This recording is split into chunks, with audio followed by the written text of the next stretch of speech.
Okay, guys, we're looking at the rhythm for the Tito Puente tune called Oye Como Va. We're going to be playing the B3 part, certainly from the cover of Santana, on the guitar here, of course. So what we're looking at is what the tune is. It's a cha-cha-cha. So we've got 1, 2, cha-cha-cha, 1, 2, cha-cha-cha, or 1, 2, cha-cha-cha, 3, 4, cha-cha-cha. So the way we're going to play that rhythm is on A minor 7 in this case, and then we're going to go to D9. So I'll give those again. So here's A minor 7, and here's D9. And I'm at the 5th fret here, A minor 7, D9. I've got my 3rd finger here, and I'm going to bend that back.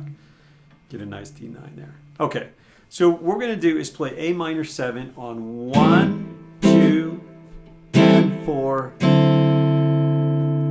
D9 is going to come on the and of 4, so it comes a little early into the next measure. So one more time on that. We got 1, 2, 3, and 4, and the way we're approaching this right now is fairly analytical. In other words, I'm counting it and showing you where the hits come on this thing. So one more time on that from the analytical side, which means 1, 2, 3, and 4, and 1, 2, and 3, and 4, and 1, 2, 3, and 4, and 1, 2, and 3, and 4, and. So that's fairly analytical when we're looking at that.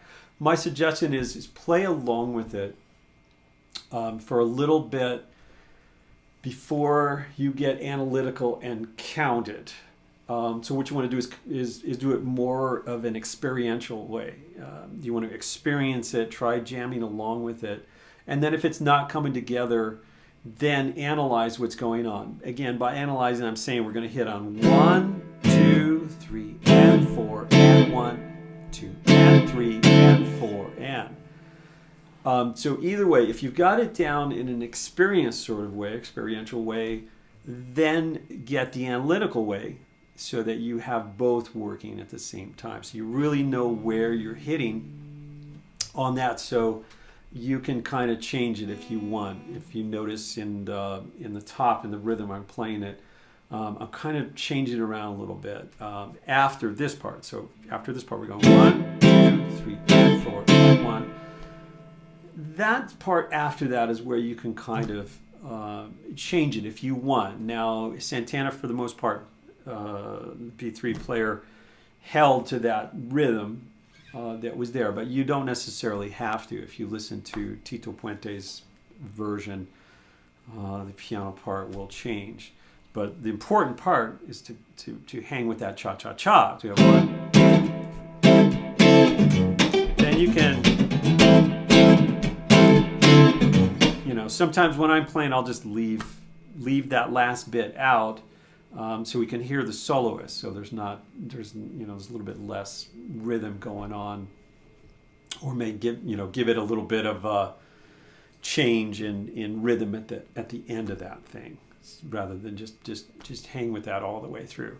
Okay, so some other aspects to look at is, especially in Latin music, you want to kind of think of what you're doing here like you're playing a drum, and you want to snap through that chord. So for instance, you can see here, I'm going to be way up here, and I'm going to snap through, just kind of like hitting a drum. So like pretend if I had a stick here, and I was hitting a drum, and it's like bounce it, snap it, boom, snap it. So you can see that nice snap. So what I'm doing is I'm contributing in a strong way, but I'm not overplaying. Again, we want to leave room for this to hear the soloist and or vocalist, but we want to contribute. As we're doing this here, so obviously right here I'm not playing with the full band, so I'm using these full chords, and it sounds a bit bigger there, right? So I can snap through. Now again, I want to make sure I get to the top of that chord, even though I'm playing these lower notes. In this case, 1, 2, 3, and 4, and 1, 2, and 3, and 4, and. Okay, So now if I am playing with the band, then I don't necessarily want to play these big chords because it's going to muddy it up a little bit. We want to allow the bass player and keyboard player to have their spot so we don't muddy up the sound. So I may just play the top 4 strings of each of those chords. So this would be A minor 7, and then that would be my D9. I'm getting my fingers out of the way. You don't want to play that way. I'm just kind of showing you there. So I'm going to leave these fingers over here. So there's my D9. So I play.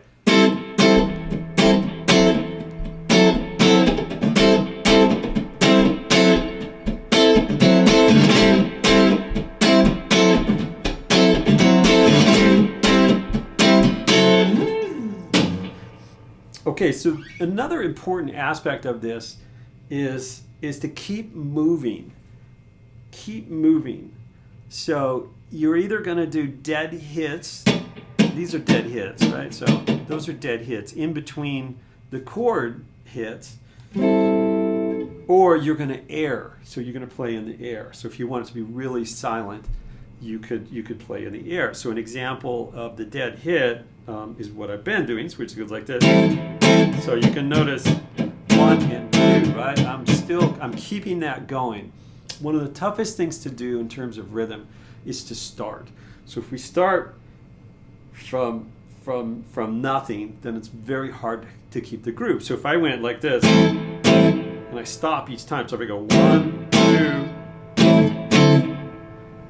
there's not a movement there to help me keep time, and that's super, super important. Also, it's super cool to keep your foot going and keep your foot on a quarter so you can meter out where to get those hits. So here's the movement with a dead hit. 1, 2.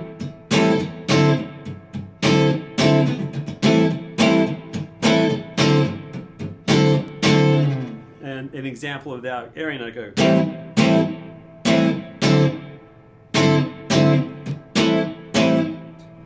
And so on. So that would be in the air, right? I kind of like that dead hit sound. It adds, it's kind of like a percussive thing on the guitar. Here we go. 1, 2, 3.